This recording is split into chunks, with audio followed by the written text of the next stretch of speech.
Olá, boa noite. Mais uma live aqui, nossa, do Rigor Científico, e hoje a gente vai falar sobre memória.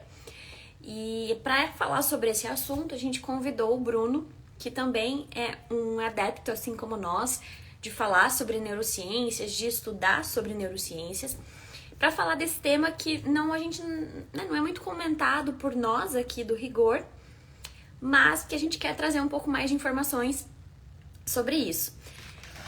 Então, daqui a pouco acho que o nosso convidado entra aqui. Já vou liberar para a participação dele.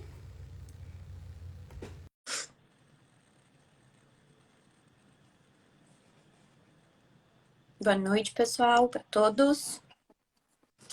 Oi, Olá, tudo bem? boa noite. Tudo ótimo e contigo? Tudo bem também. Tava comentando aqui, dando uma pinceladinha rápida sobre a nossa conversa e que a gente convidou você, que também é um entusiasta de falar sobre neurociências no Instagram, para a gente falar sobre esse assunto que é bastante complicado e que muita gente não compreende, que é a memória, né? Sim. E me diz aí, como é que surgiu esse seu interesse pela neurociência? Da onde que você teve essa vontade de fazer um Instagram para falar sobre isso? Conta pra gente um pouco. Então, eu acredito que desde a graduação, o começo da minha graduação, eu comecei já procurando laboratórios de pesquisa em neurociência, né? Então, quando eu entrei na graduação, eu sou biomédico. Então, quando eu entrei na graduação, eu comecei a entender sobre a área de pesquisa e como o biomédico poderia se inserir nisso. Eu fui diretamente olhar quais eram os laboratórios de neurociência na minha universidade. E aí, isso resultou que, basicamente, no final do primeiro semestre, eu entrei no laboratório. Estou nele desde então, tem mais de 5 anos. Uhum. E eu comecei a perceber que existia um déficit de entendimento sobre a neurociência e sobre a popularização desses temas tão complexos. E eu percebi que eu tinha uma certa facilidade barra gosto por poder falar sobre esse assunto, até porque nas aulas de fisiologia, farmacologia, tudo que envolvia neuro, eu tinha uma facilidade e gostava de conversar isso com os meus colegas. Uhum. Então, eu pensei assim, olha, acho que eu vou tentar trazer isso para as redes sociais. Eu via pessoas que me inspiravam e eu falei assim, então vou tentar fazer isso da minha forma. Uhum. Ah, bacana. E hoje você faz pesquisa? Você trabalha na área de neurociência? Sim, eu estou terminando o mestrado. Eu faço mestrado em farmacologia. Uhum. Meu laboratório é um laboratório de neurofarmacologia e neuroquímica. Então, lá a gente trabalha com a linha de pesquisa em doenças neurodegenerativas. Uhum. Apesar de que a minha linha de pesquisa específica não é necessariamente uma doença neurodegenerativa, né? É a isquemia cerebral, ou o AVC isquêmico. Mas acaba que para a gente entender quais são os comportamentos analisados lá e todo o contexto que é utilizado na pesquisa, a gente precisa entender bastante de neurociência. Então, é uma área da neurociência, mas os conhecimentos que eu fui adquirindo sobre neurociência foram mais tangentes Aham. para eu conseguir entender o que eu estava fazendo. Aonde você faz mestrado? Eu faço mestrado na Universidade Federal de Goiás. Ah, de Goiás, legal. Isso. Ah, eu ouvi falar muito bem do programa de farmacologia daí. É, É um programa muito bom mesmo, bem estabelecido. é um programa relativamente novo. Porque a universidade aí é nova ou não? Ou será que não era aí? Agora não, agora não. A, a universidade, eu acredito que já tenha mais de 50 anos. Não, não é. Eu posso estar, eu posso estar falando besteira aqui, mas é mais de 50 anos porque ela surgiu com a união de outras universidades, de outros institutos e faculdades que existiam aqui, mas ela já é bastante velha. O Instituto, o ICB, que é o Instituto de Ciências Biológicas, do qual o Departamento de Farmacologia está Uhum. inserido, ele já deve ter pelo menos uns 35 anos, 40. Ah, que legal. Então, falando de farmacologista para farmacologista, né? Porque eu também tenho formação em farmacologia, farmacologia do sistema nervoso central, então não é novidade para quem já acompanha a gente aqui e sabe sobre isso. Eu acho que vamos começar falando sobre memória. Eu acho que talvez uma das principais apontamentos que a gente pode fazer é tentar explicar o que é a memória, né? E eu estava estudando esses dias e me lembrei também o doutorado, eu fiz uma disciplina que se chamava Neurobiologia da Memória. E aí o professor comentou, e eu me lembro de ter lido e reli esses dias novamente, que a gente fala memória para designar um componente maior, mas que na verdade são memórias, né? Porque Sim. existem diferentes tipos. Até ontem, né, chamando o pessoal para lá, eu falei, vamos entender quantas são, quais são essas memórias. E aí, você quer dar uma pincelada pra gente? Qual que é o teu entendimento de memória pra gente ir caminhando aqui nessa conversa? Claro, eu acho bastante interessante esse assunto e eu acho legal quando a gente consegue mostrar para as pessoas isso, né? Que de fato são memórias diferentes e tipos de memórias diferentes. A gente pode dividir elas de acordo com a duração, de acordo com o conteúdo. A gente pode subdividir, por exemplo, com relação a quais áreas são relacionadas com a atividade desse tipo de memória. Então é bastante interessante. É muito ruim que aqui no Instagram a gente não pode colocar imagenzinha, né? Mas tem uma imagem bem explicativa no princípio de neurociência do Kandel. Coloca lá, né, um diagrama mostrando os tipos de memória, quais são os subtipos, digamos assim, de memória. Então eu acho bastante interessante e até mais didático da gente entender, né? Eu acho que se a gente separasse as memórias de forma não sistemática, ficaria mais difícil de Sim, compreender. eu acho que é mais é uma forma, talvez, de facilitar o entendimento, né? Mas as mesmas vias, por exemplo, que são responsáveis por uma memória de curta duração, ou nem uma memória de curta duração, por exemplo, aquela memória de trabalho, né? Uma memória operacional, que, Uhum. por exemplo, vou ligar para o Bruno, decoro teu número, ligo, e assim que a ligação encerra, eu já esqueci. Né? Então, apesar de ser diferente, as conexões, né, as vias neuronais muitas vezes acabam sendo as mesmas. E quando a gente fala, né, de memória, é importante para esclarecer é que memória não é só o fato da gente lembrar, né? Não é só a lembrança. Então, memória envolve, né, o aprendizado, a consolidação desse aprendizado, que é o que a gente chama de consolidação das memórias, e de repente uma evocação que seria propriamente a lembrança. Né? Então, tem até um, uma frase muito interessante para quem estuda memória que fala que nós somos aquilo que a gente lembra. Então, justamente Sim. a memória ela é muito importante para formar a nossa personalidade, para o meio que a gente vive, até mesmo se a gente for assim, extrapolando um pouco, né? Até mesmo para a formação de comunidades, né? Então, geralmente assim, você se entende brasileiro porque na sua memória você é brasileiro, né? Enfim, e aí as características de ser brasileiro, enquanto que as características de quem mora na França são os hábitos, costumes de quem mora na França, e isso faz parte da memória. E às vezes a gente não pontua isso, né, no nosso dia a dia. Sim, e eu acho bastante interessante da gente analisar que existe uma relação profunda entre memória, personalidade e como a gente se comporta, né? Uhum. Eu fiz um post no meu perfil falando uma citação, agora eu não vou lembrar, eu acho que é do Kandel. É uma citação onde ele basicamente fala que nós somos nada menos e nada mais do que as nossas próprias sinapses, né? Deixando claro aquela questão ah, biológica, que a gente é dependente, nós somos produto das interações psicossociais, mas que elas são intimamente ligadas com as alterações cerebrais. E aí eu achei interessante que eu entrei numa discussão com das pessoas que me seguem sobre isso. Será que uma pessoa pode ser determinada como ela mesma se ela perder a memória, se ela perder as conexões? Uhum. E a gente entrou numa discussão interessante, mas eu ainda sou tendencioso a acreditar que é muito difícil a gente determinar a personalidade da pessoa sem a memória dela, né? Tem no início do livro do Kandel, né, no início do capítulo, quando ele fala sobre o processo de aprendizado e memória, ele cita o livro do Gabriel Garcia Marques, ou Marques, que Uhum. fala sobre aquela epidemia onde as pessoas começaram a perder. É uma história ficcional, né? Uhum. Mas onde as pessoas começaram a perder a memória, e aí o indivíduo começou a tentar, o protagonista começava a escrever os nomes das coisas, só que ele percebia que não adiantava, porque depois ele começou a esquecer como é que, até as próprias palavras, né? E aí ele usa isso para poder mostrar que, assim, muito do que nós somos, ou talvez até a totalidade do que nós somos como seres humanos, são nossas memórias. Se a gente perde as memórias, um paciente de Alzheimer, a gente pode perceber, infelizmente, no estado mais crônico, mais progressivo da doença, o comportamento dele deixa de ser dele mesmo. Exatamente. Até pensando no, né, abordando isso de que nós somos aquilo, as nossas memórias, um outro ponto que a gente também muitas vezes nem associa com memória, para eu estar formando essa frase aqui, eu estou lembrando de duas palavras antes e pensando nas palavras depois para poder formar.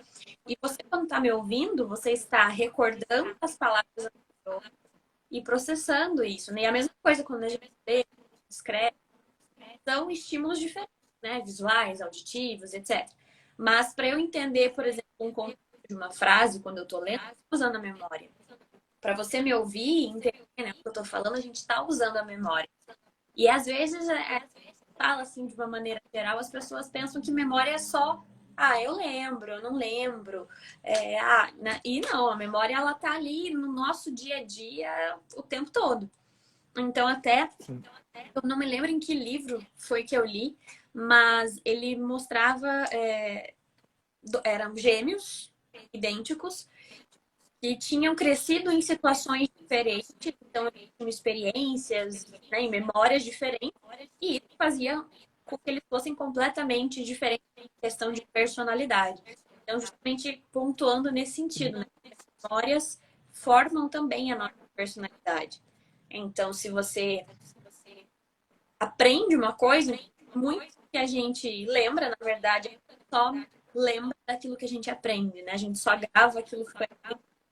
Então, acho que essa é uma parte muito legal da memória. Aí que tá.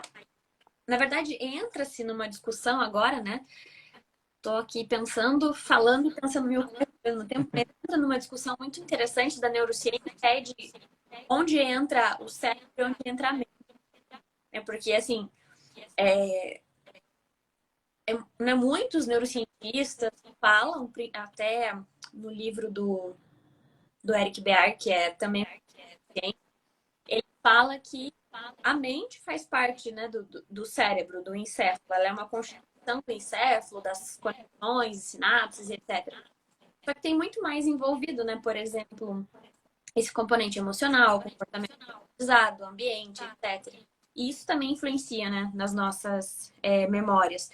Porque, por exemplo, em sociedade, laços, né? A gente busca afinidades, similaridades culturais para viver numa comunidade. Diferente disso, aí a gente, né, tem, de certa forma, uma estranheza, porque não faz parte daquele nosso grupo, daquele nosso hábito, né?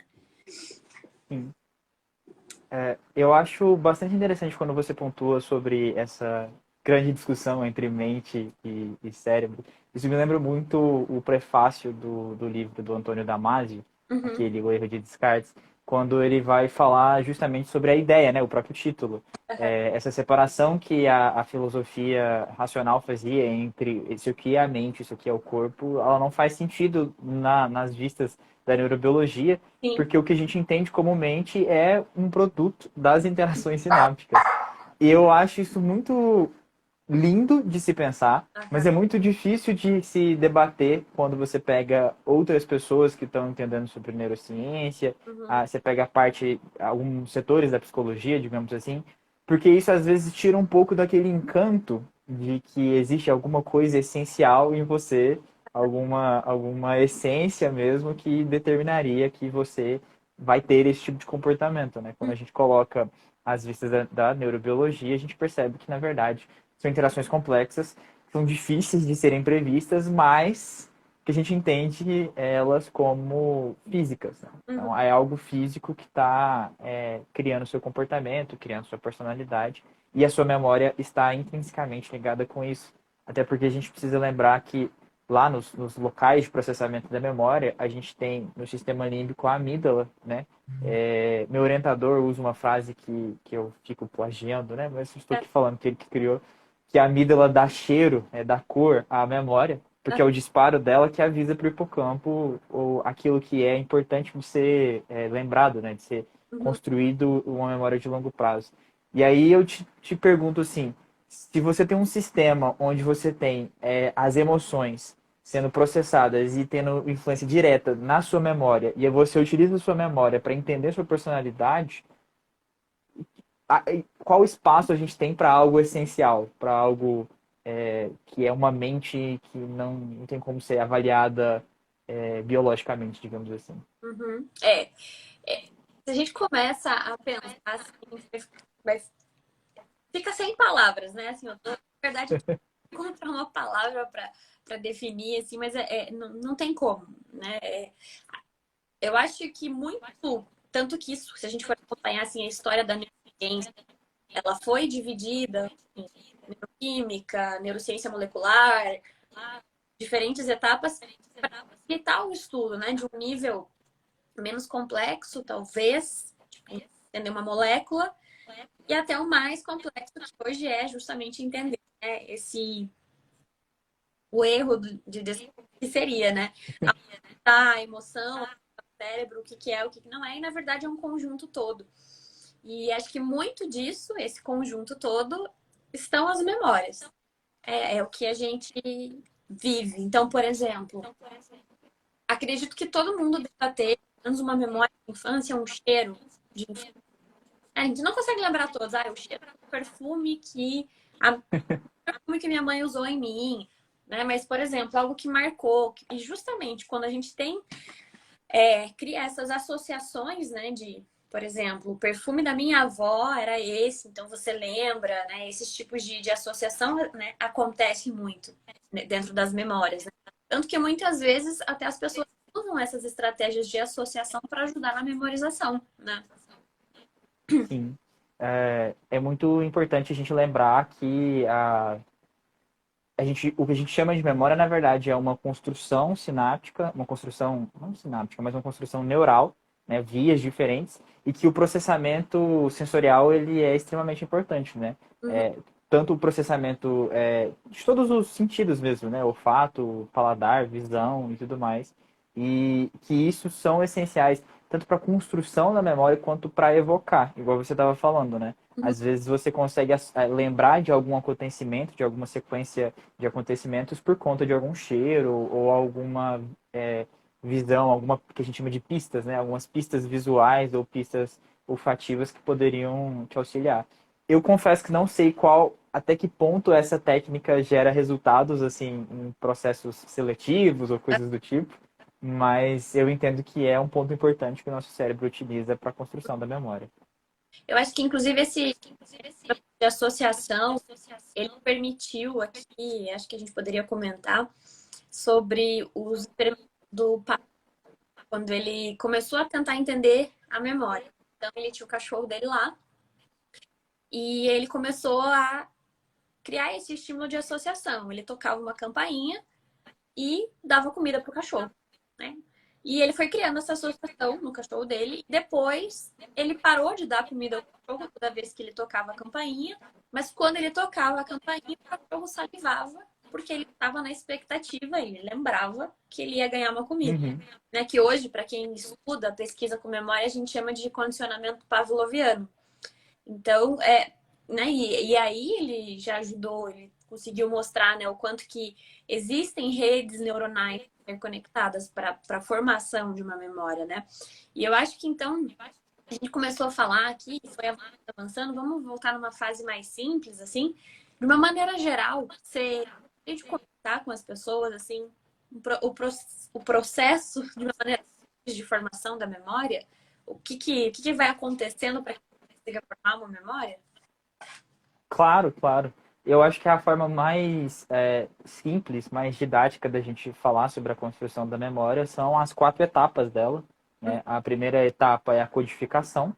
Então, essa etapa de codificação é quando os centros de formação, digamos assim, da memória vai captar informações distintas dos estímulos sensoriais. Uhum. Então, por exemplo, vocês que estão ouvindo a live, vocês estão processando a visão que vocês estão tendo da gente, processando a questão auditiva e até mesmo a própria semântica, né? A linguagem que eu estou utilizando está sendo processada e aí isso vai ser codificado de forma primária. Depois a gente tem o segundo processo, que é o armazenamento.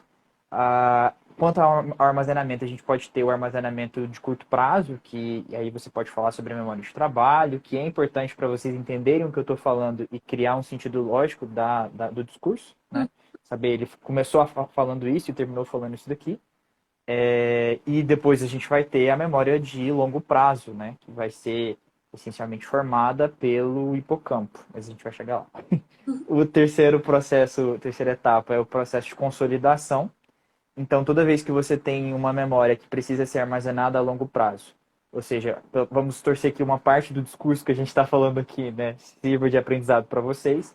Então, o cérebro de vocês vai pegar a informação que foi obtida e colocar ela disponível a longo prazo. E esse processo de consolidação geralmente demora pelo menos 24 horas, né? Eu acredito que seja variável, mas assim, quando a gente pesquisa em laboratório, a gente utiliza mais ou menos 24 horas. E ele envolve essencialmente alterações estruturais mesmo no cérebro. Então, o processo de consolidação, ele literalmente reorganiza, né, através de mecanismos de plasticidade sináptica, as conexões cerebrais em partes específicas, né? É claro que ele não vai reorganizar o cérebro inteiro, são só algumas conexões. E geralmente isso é até interessante de falar, que essa reorganização é feita com base nas conexões que já existem. Por isso que o processo de aprendizado é um processo construtivo, e então, para você entender alguma coisa, você precisa ter uma base, né, para ser refeitas as conexões. E o último processo é a evocação, e é o que a gente estava falando, é quando você lembra daquela memória, quando você ativamente fala, eu preciso relembrar daquela informação, ou eu quero lembrar daquele acontecimento. A parte mais legal que eu acho de falar sobre esse processo é que toda vez que a gente evoca, a gente reativa a rede neural, e essa reativação pode promover alterações, ou seja, a gente sabe que, na verdade, o processo de evocação meio que modifica cada vez que você reativa aquela memória. Até porque é necessário, porque o processo é muito mais dinâmico do que você gravar em Uhum. pedra, né? Escrever alguma coisa. Aham. É, e né, em relação a esse ponto da gente pensar de uma memória de curto, uma memória de longa duração, enfim, o nosso cérebro ele meio que dá uma pesada assim, né? Essa é uma informação que vale a pena eu armazenar a longo prazo. Essa que é uma informação que não precisa. E é incrível como assim são informações que fazem sentido serem armazenadas a longo prazo e são informações que realmente eu não preciso armazenar a longo prazo, né? Então, por exemplo, sei lá, algum um médico, ele estuda ali durante 6 anos, né? Então ele leva 6 anos para formar uma memória de longo prazo sobre o conhecimento da medicina e o cérebro dele, né, entende que ele precisa armazenar essa informação, por exemplo, da semiologia para ele poder fazer diagnóstico e etc. Mas, por exemplo, ele não vai armazenar o nome de todo paciente, de todos os pacientes que ele teve contato aquele dia, né? Ou, por exemplo, um professor não consegue lembrar o nome de todos os alunos na primeira vez que teve contato, mas ele lembra de todo o conhecimento que ele tem que passar. Então, isso também é parte da beleza, né, da nossa memória, assim, conseguir fazer essa distinção entre isso aqui eu preciso lembrar e preciso a longo prazo. Isso aqui não, vamos ir construindo esse aprendizado e aí a gente vai lembrando ou não, né? E é interessante assim que muito dos nomes, dos termos que foram surgindo para a memória vieram também do estudo da memória de computador, né? Por exemplo, memória de trabalho. A memória de trabalho ela vem da área da computação, né? Hoje, se a gente for pensar, até tem alguns pesquisadores da área que colocam que a nossa memória ela funciona de uma maneira muito parecida, assim, dentro dos limites da imaginação, com a memória de um computador, né? Então, se a gente for parar para pensar, assim, as nossas memórias, elas dependem de uma sinalização, de liberação de transmissor, de carga elétrica, de informação, da mesma maneira da mensagem, que é a memória do computador, por exemplo. E aí, para sentido, hoje eu estava comentando para começar, e tem dias que a gente tem certa facilidade maior de lembrar, por exemplo, quando você está de bom humor, está bem disposto, e quando você está, né, mal-humorado, ansioso, cansado, é mais difícil. Ou, por exemplo, quando você tem muitos compromissos, você acaba esquecendo uma coisa ou outra. Foi o que eu comentei que aconteceu comigo hoje, né? Eu tive uma manhã e uma tarde cheia, e hoje era o dia que eu precisava levar o meu cachorrinho no pet para tomar banho e eu esqueci completamente. Né? Acontece. Lembrei quando cheguei em casa. E aí eu falei, vamos entender, né? Por que que acontece isso, né? Então, por que que quando a nossa cabeça está cheia de coisas, nós temos N ideias, N planos, N atividades, algumas atividades passam batido, a gente esquece. Essa é uma pergunta muito boa. Eu já vi várias pessoas comentando isso nos vídeos que eu faço lá no YouTube e aqui Uhum, no Instagram também. E basicamente o ponto que a gente pode tentar responder é sobre a atenção. uhum, Parte crucial do processo de codificação da memória é a atenção que a gente dá àquele estímulo específico. Tanto é que, por exemplo, quando você vai construir uma memória sobre o que está acontecendo, a gente não está percebendo todos os estímulos que estão acontecendo, todas as coisas que estão acontecendo ao nosso redor. O nosso foco, né, nossa atenção é dirigida para um tipo de estímulo específico. E aí esse estímulo vai ser responsável pela criação da memória. Agora, quando a gente fala sobre atenção, a gente precisa lembrar que ela é um recurso limitado, um uhum. recurso cognitivo limitado, e que se a gente divide ela demais entre várias tarefas, várias coisas para se fazer, ou a gente sobrecarrega ela com pensamentos, com o estresse crônico e essas coisas do tipo, a gente diminui a capacidade desse primeiro processo de formação da memória, que é a codificação. Então, meio que, geralmente, quando a pessoa tem aquele costume de falar que é esquecida, talvez não necessariamente não significa que ela perca a memória. Uhum, Significa que ela nunca nem chegou a formar aquela memória específica. uhum. Ela não lembrou, não porque ela perdeu a memória de que precisava, que aconteceu aquilo, é porque ela não formou a memória mesmo, Aham. porque a atenção dela não tinha sido focada para aquela coisa. Então, quando a gente está naquela correria, naquele estresse, muitas vezes a gente acaba não dirigindo o nosso processo de atenção, o nosso foco, para Uhum. aquela memória específica, e aí você atrapalha todos os processos de evocação e consolidação. E o quanto que isso poderia influenciar na maneira que a gente estuda, digamos? Ah, uma pessoa que está acompanhando aqui, que gostaria de tentar utilizar uma estratégia. Existe uma estratégia para tentar um aprendizado melhor, para ajudar a Então, memória a consolidar melhor? eu tenho estudado bastante sobre isso. Eu vou dizer que eu ainda não tenho informações tão sedimentadas na minha cabeça sobre esse assunto. Eu acho que existem muitas coisas que as pessoas falam pela internet que não fazem tanto sentido. Quando você analisa com um certo mais rigor a literatura, a gente sabe que é um pouco mais limitado do que geralmente se vende. Mas a gente sabe que existem técnicas, sim, validadas para a melhoria de consolidação. Mas eu geralmente, quando a pessoa pergunta sobre isso, eu geralmente penso que é mais fácil você ir pelo básico, né? Assim, quando você fala sobre o processo de aprendizagem, né, uma pirâmide de aprendizagem, a base dela é o seu hábito de sono, o seu hábito de alimentação e os exercícios físicos. Uhum. Parece que é coisa besta, mas na verdade a gente sabe que, por exemplo, falando sobre o sono, o processo de consolidação da memória é totalmente dependente de modulações, né, de modificações neurais que acontecem durante as fases do sono REM e não REM. Uhum. E aí, quando você vê que a pessoa não tem um sono de qualidade, é muito difícil dela conseguir ter um processo de consolidação efetivo. E isso a memorização. Tanto é que a pessoa. A gente geralmente acontece, né? A gente já esteve na faculdade. Você precisa estudar para uma prova, você fala assim: ah, eu não tenho tempo para poder estudar para ela, eu vou passar a madrugada estudando e seja o que Deus quiser. Mas a gente sabe que isso não é efetivo, porque vai impedir, vai, né, dificultar o processo de consolidação de memória e você não vai conseguir, de fato, aprender. A gente até tem um estudo, eu não vou lembrar qual que é o DOI dele, mas tem um estudo mostrando que, assim, a curtíssimo prazo, você ficar acordado estudando até possa resolver. Porque você meio que acumulou muita informação, e aí se você virar à noite, 7 horas da manhã, se for fazer a prova, você ainda vai ter informação fresca, assim. Mas a longo prazo você não vai aprender. Porque eles basicamente fizeram um desenho experimental onde as pessoas precisavam aprender uma certa lista de palavras, e aí colocava a pessoa para ficar muito tempo lá e sem dormir, e depois avaliavam uma semana. E aí as pessoas que dormiam, né, que tinham uma qualidade de sono, uma semana depois lembravam muito mais da informação que as pessoas que não dormiam. Então, eu acho que antes da gente chegar de fato a falar sobre as técnicas avançadas de memorização, se você tiver a base boa, você já vai conseguir ter um processo de aprendizado eficaz. Até tem vários estudos, né, que falam que depois de uma sessão de estudos, por exemplo, o ideal é você fazer atividades que não demandem tanta atenção, tanto foco, ou mesmo dormir. Então, como você comentou ali, o sono, ele é essencial, né, para formação de processos ali para a formação, né, das nossas memórias.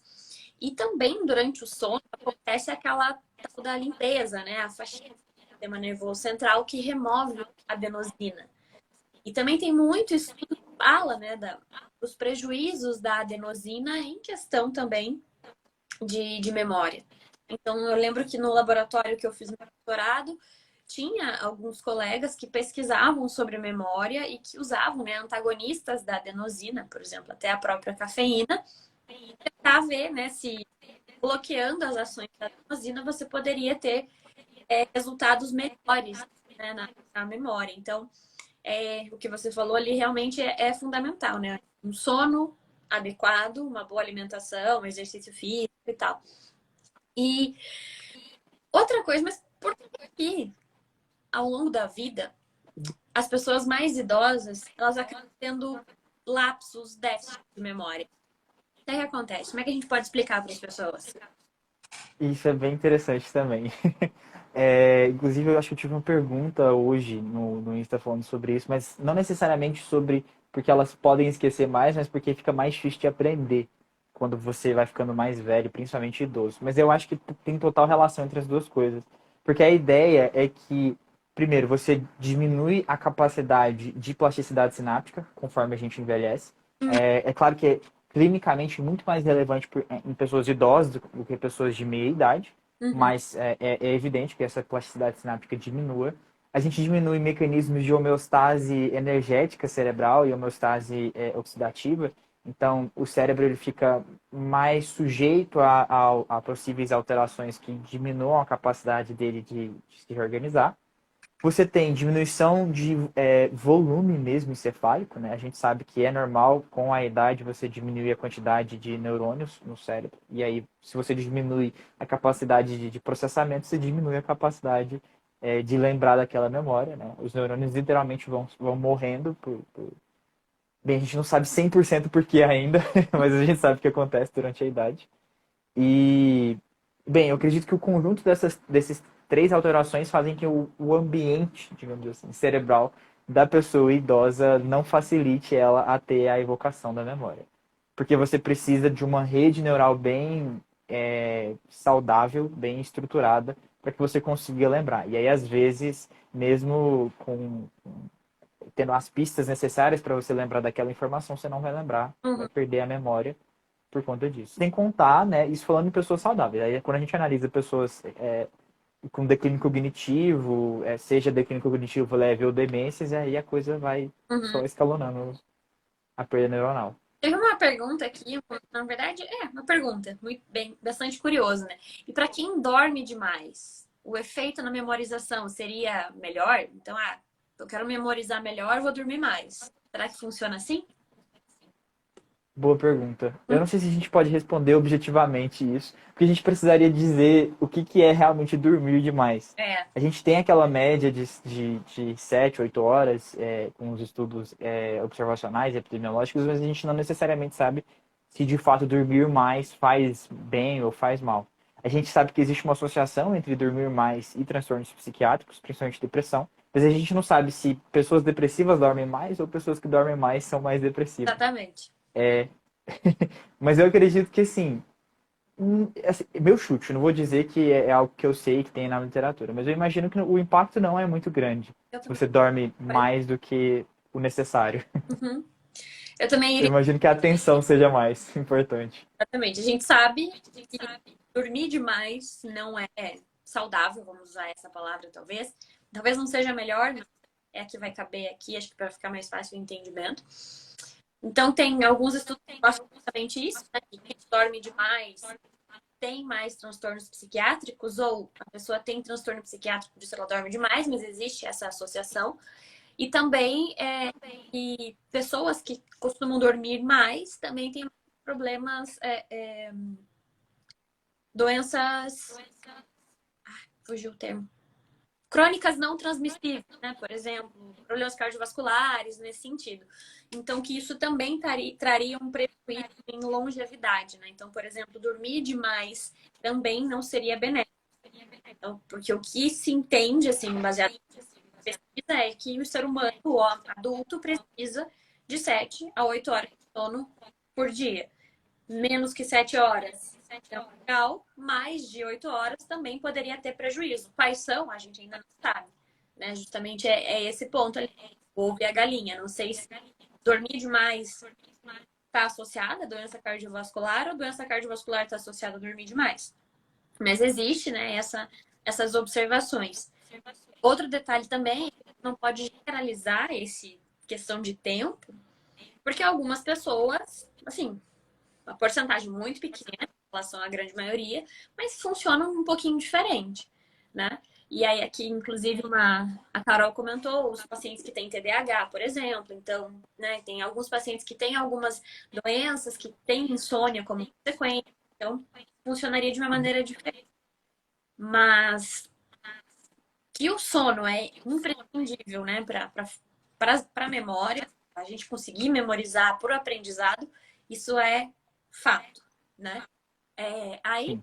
voltando nisso aqui, né, uma outra questão de dormir, outra pergunta aqui que foi feita, é que se o ser humano pode dormir qualquer horário, desde que ele durma 8 horas.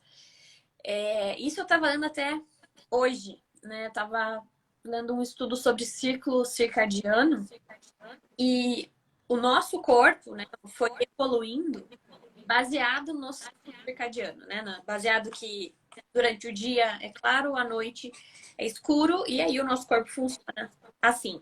Então, o que a gente sabe hoje é que o ideal é você estar no processo de vigília, né? Acordado durante o dia e dormindo durante a noite. Tanto que um outro estudo esses dias mostrou que as pessoas que trabalham no turno da, né, no caso fazem aquele turno da madrugada, tem uma tendência, uma probabilidade muito maior de desenvolverem transtornos psiquiátricos do que pessoas que trabalham durante o turno do dia. E isso está associado a essa alteração no ciclo circadiano. Então, talvez respondendo a pergunta da Lê, o ser humano pode dormir qualquer horário desde que tenha 8 horas? Pode, né? O importante é ter esse descanso. Mas a gente não, eu, pelo menos, não diria com certeza de que dormir 8 horas durante o dia e trabalhando à noite vai ser igual dormir 8 horas à noite e trabalhar durante o dia. Não sei o que você colocaria. Ah, não, eu diria que, assim, poder você pode fazer o que você quiser, mas eu não recomendaria. Perfeito. Eu posso dizer que, assim, a, faz total sentido isso que você está falando sobre a questão evolutiva. A gente sabe que alterações no ritmo circadiano promovem estresse, e alterações crônicas vão promover estresse crônico, aumento de nível de cortisol, aumento de corticotrofinas em geral, e isso é prejudicial para o processo de memória, isso é prejudicial a longo prazo para a própria saúde, digamos assim, das sinapses, da saúde neural. E eu posso falar até, assim, as pessoas podem perceber isso, não é científico, nem anedótico, mas as pessoas podem perceber isso que geralmente quando você não dorme bem, se você tiver que acordar de madrugada, você não funciona direito no dia e você não vai conseguir ter a atenção que você tinha, você não vai conseguir ter a memória que você tinha se você tivesse totalmente descansado. E você pode até tentar, falando, eu vou dormir 8 horas, mas vou ter que acordar antes do sol nascer, Uhum. acordar 2 da manhã, 3 da manhã. Não vai ser a mesma coisa. Eu sei, novamente, que é anedótico, mas assim, eu trabalho numa feira aqui em Goiânia, domingo, e todos os domingos eu tenho que levantar 4 horas da manhã. E eu sei que é óbvio, que é claro, que eu posso tentar dormir 8 horas da noite, 7 horas da noite, fazer as 8 horas. Eu não vou funcionar do mesmo jeito. Eu não funciono do mesmo jeito. Eu acho que as pessoas que conseguem acordar cedo assim e funcionarem são abençoadas, mas eu acho muito difícil a pessoa conseguir apenas dormir 8 horas e se sentir bem. Acho que a ideia de você dormir 8 horas, mas lembrar que tem a ver com o ritmo circadiano é mais importante. Até porque tem todo um processo de produção hormonal, estímulos luminosos que estão relacionados à produção de um ou de outro hormônio. Aí esse hormônio, durante a noite, ele bloqueia a produção do outro. Então, né, não Sim. depende somente do horário, né? É algo que o nosso corpo veio junto com o processo de evolução. E assim, pensando agora em doenças de uma maneira geral, que afetam o sistema nervoso central, a gente sabe que várias delas podem provocar alguns prejuízos de memória, mas também, não falando da doença de Alzheimer ou de qualquer outro tipo de demência, mas falando, por exemplo, depressão, ansiedade, alguns, né, várias condições dentro dos transtornos de ansiedade, os pacientes podem experimentar algum tipo de comprometimento de memória. Como é que a gente poderia explicar para as pessoas o porquê que isso pode acontecer? Consegue? Bem, eu acredito que a gente pode falar tanto por dois pontos específicos, né? Pessoas que são diagnosticadas com transtornos depressivos, transtornos ansiosos, outros transtornos de humor, como transtorno bipolar, a própria desregulação do humor prejudica, né, não facilita, digamos assim, o processo de consolidação da memória, o processo de evocação. A gente falou no começo da live sobre a interação do sistema límbico, a parte do cérebro responsável pelo processamento emocional e a atividade das áreas que promovem a construção da memória. Então a gente sabe que quando você tem uma desregulação da interação entre essas duas áreas, você prejudica a formação de memória e a evocação, né, que é a parte que as pessoas mais prestam atenção. Elas não conseguem lembrar por conta disso. Mas a gente também tem que analisar que existe todo um contexto de alteração cerebral relacionada a estresse crônico, que é principalmente muito importante para a ansiedade, para a depressão, e novamente vai dificultar o processo de consolidação de memória e a ideia de evocação, porque o seu cérebro, quando a gente entra num estado de estresse, e eu vou usar essa palavra aqui bem mais ou menos, porque não é um termo correto, mas o processo de atividade do cérebro, quando o cortisol está elevado, ele modifica Uhum. quando a gente não está nesse aumento de cortisol. Até porque se você pensa num sentido evolutivo, o cortisol ele quer direcionar a sua atenção e o seu foco para coisas que vão atrapalhar a sua sobrevivência, né? A gente tem o pico de cortisol com essas alterações. E aí quando você pensa que os pacientes que têm ansiedade e depressão muitas vezes têm níveis elevados de cortisol por conta do estresse crônico, a gente consegue começar a entender que tudo está confluindo para sua memória e sua atenção serem prejudicadas. E a gente sabe até que os tratamentos farmacológicos, quando eles começam a de fato fazer efeito, demora um certo tempo, né? Eles conseguem fazer uma melhoria, digamos assim, subjetiva de memória, porque o paciente começa a tratar o sintoma, né? Tratar a doença. Então, quando você diminui os sintomas de ansiedade, a pessoa tem uma certa melhoria de memória.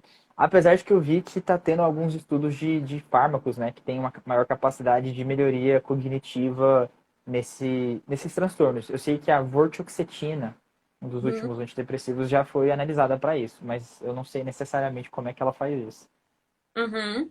Também não saberia dizer, porque eu não cheguei sobre, mas ouvi algo por cima.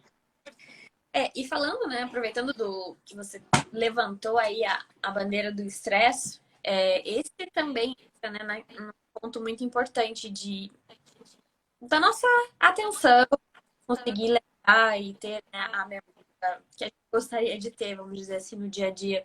E que o estresse ele influencia muito, né? Justamente por esses pontos que você já falou. E aí, pensando no seguinte, eu já li, por exemplo, as pessoas podem ter ouvido falar em modelos animais de se utilizar o enriquecimento ambiental como uma estratégia para melhorar a memória desses animais, para garantir, melhorar o aprendizado desses animais. O que seria o equivalente para nós aqui de enriquecimento ambiental? Como é que a gente pode fazer essa transposição? Olha, eu acho que é uma pergunta excelente e eu não sei se eu consigo responder.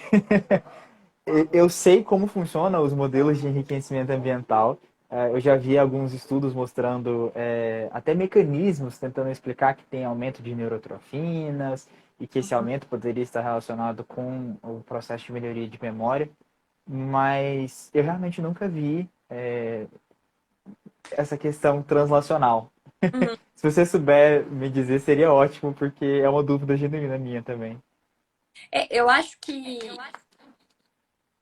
aproveitando o gancho das neurotrofinas, né? Então, fatores tróficos para os neurônios, eles são importantes para ajudar na conectividade, né? Então, pensando lá, um neurônio, ele tem o corpo celular, vários dendritos, um único axônio. Esses vários dendritos podem conversar com vários outros neurônios e etc. E quanto mais, vamos dizer assim, maior a arborização dendrítica, mais conexões o neurônio faz, isso enriquece a conectividade neuronal. E neurotrofina seria como se fosse um adubo para isso, né? E aí o enriquecimento ambiental, teoricamente, teria capacidade de estimular essas neurotrofinas a fazer essa melhoria da arborização dendrítica. E fazendo uma transposição aqui, né, para nós, eu acho que não seria um enriquecimento ambiental, mas eu acho que faz parte da estimulação neuronal. Então, como a gente faz isso? Por exemplo, quem tem o hábito de leitura, né, pessoas que convivem a vida toda com esse hábito de leitura, de estar sempre buscando um livro diferente para ler, um conteúdo diferente. Isso é um tipo de enriquecimento ambiental, que seria né, um ponto estimulante para a atividade neuronal. Ou a mesma coisa, por exemplo, alguns desses exercícios de raciocínio lógico, tipo Sudoku, palavras cruzadas, que fazem com que a gente tenha que buscar, né, alguns processos de raciocínio e atenção e etc. Isso também é positivo. E, né, claro, também sono, alimentação, exercício. Né? O exercício físico, ele é, assim, dentre talvez de todos, né, os enriquecimentos ambientais, é um dos que a gente tem mais evidência, né? Então, inclusive, eu até estava lendo esses dias um artigo sobre a erisina e a doença de Parkinson, que me levou a um artigo sobre erisina e doença de Alzheimer. Então, só uma contextualização. A erisina, ela é um hormônio produzido após o exercício físico, ou né, durante o exercício físico. E aí os pesquisadores eles começaram a avaliar, considerando que é muito comentado, já é muito discutido os benefícios do exercício físico em melhora do processo cognitivo. Já é meio que um consenso na literatura, né, da área, que o exercício físico melhora a cognição. E eles foram investigar se era essa erisina aí que teria esse papel, e realmente eles conseguiram ver em modelo animal e em modelo in vitro que ou o aumento dos níveis plasmáticos dessa erisina ou a administração exógena dessa erisina conseguia impedir os prejuízos cognitivos associados ali a toda a doença de Alzheimer, e que aí fizeram, né, então, essa conexão de que essa erisina produzida durante o exercício físico é ela que consegue prevenir ou impedir a ação de neurotoxicidade, né, impedir a morte neuronal. Então, dentre esses enriquecimentos ambientais, eu acho que o maior número de evidências e que a gente realmente possa afirmar que, olha, isso realmente parece e tem tudo para funcionar, é o exercício físico.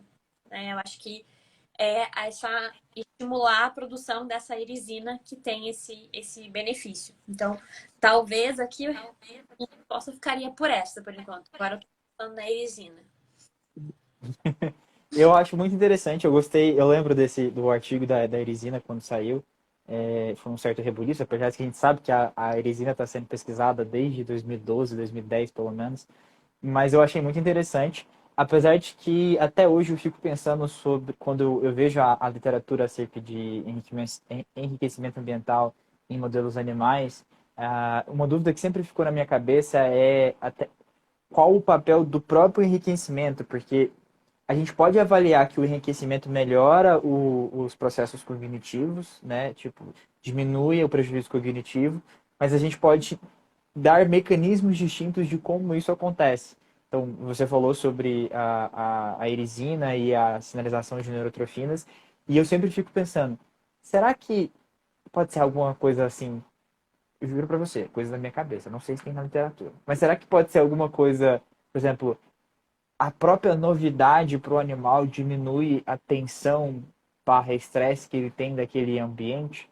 Porque as interações sociais, elas de certa forma podem ser consideradas como um enriquecimento ambiental quando você, por exemplo, coloca o animal em isolamento, né? Tem protocolos de você isolar o animal, ele fica com estresse. Se você coloca ele reintroduz novamente com os seus coleguinhas, ele fica menos estressado porque a comunicação social é muito importante. Aí eu fico pensando, será que o fato de ter uma novidade, de ter alguma coisa, pode ser um redutor do estresse? E essa redução do estresse poderia. É claro que, novamente, são só coisas da minha cabeça, hipóteses, mas eu acho que alguém deve estar pesquisando alguma coisa nesse sentido. E pode também ser só ingenuidade minha sobre a literatura. É uma literatura muito interessante, mas eu não tenho tanto conhecimento. Uhum. É, eu acho que ainda tem muito, um chão muito grande pra gente ainda poder afirmar qualquer coisa, realmente colocar ali a prova, realmente é isso e é assim que funciona. Pra gente já ir caminhando pro final aqui, Bruno, você gostaria de fazer algum comentário, algum apontamento sobre o que você acha de importante a gente ter falar sobre memória que a gente tem falado? Bem, eu acho que a gente precisa só pontuar a necessidade é, não é pontuar a necessidade, mas eu acredito que é importante a gente pontuar que as pessoas às vezes entendem que elas estão tendo prejuízos de memória sem necessariamente elas de fato estarem tendo esses prejuízos. Eu vejo muitas vezes comentários no Instagram, comentários nos vídeos do YouTube de pessoas falando que estão com sérios prejuízos de memória e eu fico pensando, poxa, mas a pessoa para ela ter esse nível de prejuízo de memória, ela provavelmente deve estar diagnosticada com alguma doença e às vezes a gente percebe que, na verdade, ela tem algum transtorno psiquiátrico por trás que explica muito mais qualquer tipo de alteração que ela está tendo de memória do que qualquer outra coisa que ela esteja colocando. Então, é importante pontuar que se a pessoa sinta que está tendo... a memória está mais devagar, ou se ela sente que ela não está conseguindo lembrar de forma clara das coisas, é importante ela ir no médico, né? É importante ela consultar um neurologista, um psiquiatra, para saber se não tem um transtorno neurológico por trás ou se não tem um transtorno psiquiátrico por trás desse possível déficit de memória. E às vezes, talvez, nem é tão grave assim quanto a gente imagina, né? Uhum. Porque a gente sabe que os transtornos psiquiátricos às vezes podem criar sintomas que acabam mascarando outros e aí isso pode ser prejudicial. Mas de Uhum. resto eu acho que foi muito interessante. Eu acho que é muito importante isso, né? Acho que eu vou falar novamente. Então, frisar que também não é porque você, por exemplo, porque eu esqueci de levar o cachorro no pet hoje, ou porque você esqueceu de fazer tal atividade que você tinha se proposto a fazer naquele dia, dentre várias atividades, que significa que você tem algum problema de memória, né? Isso é normal, né? A gente não consegue muitas vezes dar conta de toda a nossa demanda, então esses lapsos, esses pequenos esquecimentos fazem parte. Agora, justamente, quando isso passa de uma maneira diferente, né, toda vez que isso possa estar demonstrando que realmente, sinalizando, né, que tem algo de errado, que alguma coisa não está certa, vale atenção, né, e isso vem de uma maneira repetida, acaba trazendo prejuízos, né, vale a atenção. Um comentário aqui que a Adriane colocou, né, que muita gente comentou que depois que teve Covid, apresentou alguns prejuízos de memória, e isso é recorrente, né? Tem muita gente que comenta que depois que teve Covid, teve, né, vários prejuízos em relação à memória, mas também aqui a gente vai ficar devendo uma explicação, né, porque não tem nada ainda na área Não sobre temos nada ainda. recente. Eu também eu concordo com que ela fala sobre pensar nisso, porque na minha cabeça também, toda vez que eu vejo esses relatos de prejuízo de memória, eu fico pensando, o que explicaria bem esse certo prejuízo? A pessoa pode estar por conta dos vieses mesmo da construção narrativa que a gente tem, que não dá pra gente não ter. exagerando essa perda de memória, ou ela de fato, se você fizer um teste, ela vai mostrar ali que está tendo perda de memória mesmo. E isso aconteceu porque ela teve estresse relacionado com a pandemia, estresse relacionado com o isolamento social, estresse relacionado com ter tido Covid. Muitas pessoas às vezes teve Covid, teve que se internar, e isso com certeza é um momento muito estressante. No ápice da pandemia, você internar, com certeza, né, você acha que você pode até morrer, então isso é muito estressante. Então, assim, ainda tem muita coisa para a gente entender.